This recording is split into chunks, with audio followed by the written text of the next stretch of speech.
Okay, so you shrinking your mindset of your career and what you want to become does not ever benefit you or the people around you.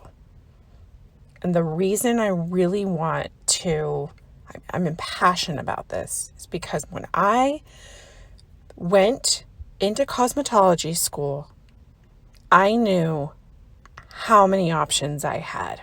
I could be a celebrity hairstylist. I could own a cosmetology school. I could own a salon. The bare minimum, and this is not a minimum thing because this is what I am now. I can be a hairstylist in my hometown and be successful. And when I went to cosmetology school, more often than not, people gave me an energy of, well, it's good you're doing something because it's a shame you're not doing more.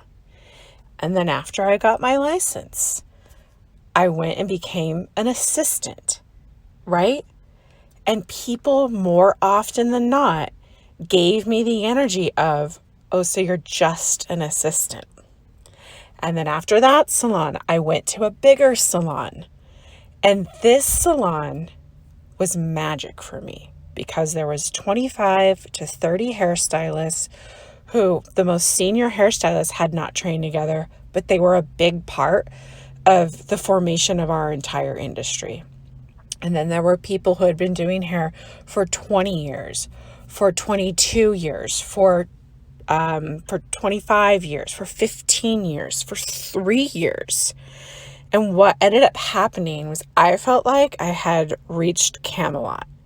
I was getting paid very little, and I lived in an extremely expensive area, and I went into debt.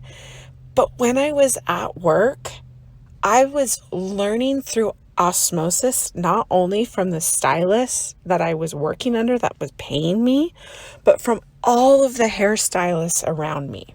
And one of the reasons I wanted to create this podcast because I know what COVID did to our industry. COVID changed salons, shut down salons. People had to sign new leases, more expensive leases. People, even if they didn't shut down salons, they minimized the amount of people within the salon. So a lot of assistant programs were cut. And I want to encourage every single person out there that feels like the energy you're receiving from people, and it can just be society, that being a cosmetologist is lower or less than whatever their career is. And I can tell you from firsthand experience, because I come from a family that they have a lot of letters behind their name, which means they have multiple degrees. And they're well-read, for lack of a better phrase, and which means they also have many zeros in their bank account. And I can tell you, they still, not my direct family, but there's a mindset that, and I'm again saying this because I see it on the reels and the Instagram reels of educators in our industry, that if, we have a real career and you can do this and you can do that. And it sounds defensive to me as a hairstylist.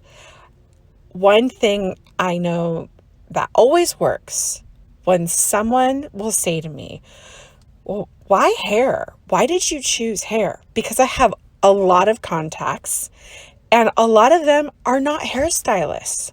I know a lot of hairstylists. I love hairstylists. But if you're only friends with hairstylists, who is going to be your clientele? I was told at this salon that I thought was Camelot, that was magic for me. My boyfriend at the time told me, I bet you if you had a treadmill and a cot, you would just live there. And I remember laughing, thinking I would, because I loved my life. I'm telling you, somebody in that salon when I was working there told me, you have great energy, but I just need you to shrink a little bit. And I knew what it was referring to, because I had reached, kind of this peak of I had assisted for 2.5 years and I was ready to hit the floor running. Again, this was not a first career for me, and I had been in sales. So I was hungry and I wanted clients, but it was rubbing the senior stylist the wrong way.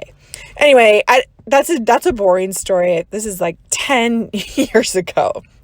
But I remember thinking, this person who told me, I need you to shrink a little, I just couldn't believe that there was somebody in this salon who loved the environment so much, and they wanted them to shrink a little. And then that's when I knew that salon was no longer benefiting me and I was no longer benefiting them, right? So there was this like mutual exchange of energy.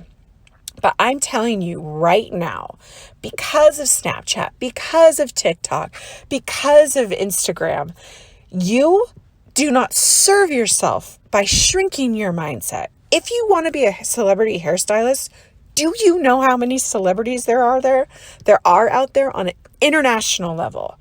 If you have a California cosmetology license, you have gold. It's kind of like having a law degree from California. It's kind of like having a nursing license from California.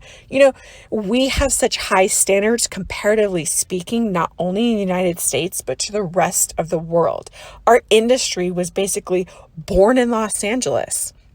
If you're not in California, don't worry about it.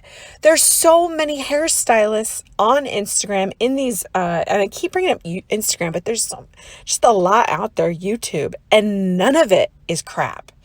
None of it.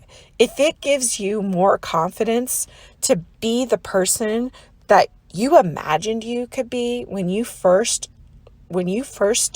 thought about changing your life, you just follow that. I know we're heading out of a holiday weekend, and I talked yesterday about how I was in an overcast area and to start looking at color. And when I went to the mountains, the sky was going to be blue.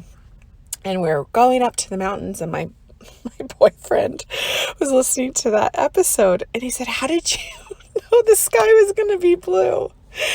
And he's a photographer, but he hasn't, anyway. He just thought, yeah, you're right. It's so important as a creative to look at color in a different way. And so we were at the top of our destination, and the cloud coverage was this beautiful, bright, fluffy image. And I thought of, wow, like, too bad I didn't mention that in yesterday's episode. That it's all about perception. That even though I was underneath this cloud coverage that was gray, that I forgot, even when I was trying to give a motivational episode on a podcast, that the opposite side of those gray clouds are bright, white, and fluffy. And it just screams positivity. So when you're going into class today, or you're attacking your day today, the outside world is, again, we talked about this, it's going to seem noisy. You're going to want to turn it off. And the best way you can turn off the outside noise of the world is by going within yourself and remembering that you growing benefits everyone around you.